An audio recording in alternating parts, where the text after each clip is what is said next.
আপনারা এই ঘটনায় ব্যবস্থা নেবেন কিনা সেটা আমরা জানতে চাই।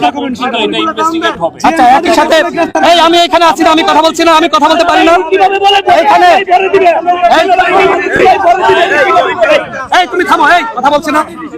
আমরা জানতে চাই অবস্থান স্পষ্ট করবেন।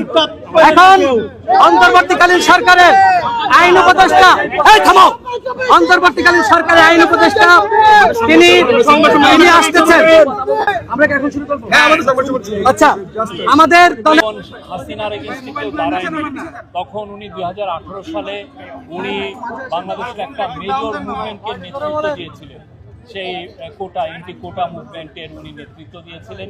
তার সাহস এবং আপনারা দেখেছেন 2024 সালের জুলাই মাসে আপনি দেখেন যখন আন্দোলনে তার পুরো গণ অধিকার পরিষদ সবাই ছিলেন এবং নূরকে 19শে জুলাইকে ওরা 20শে জুলাই রাতে বলেছে, ওটা 19শে জুলাই দিবাগত রাতে ওনাকে অ্যারেস্ট করা হয় এবং ওনাকে ওখানে নির্মমভাবে টর্চার করা হয়।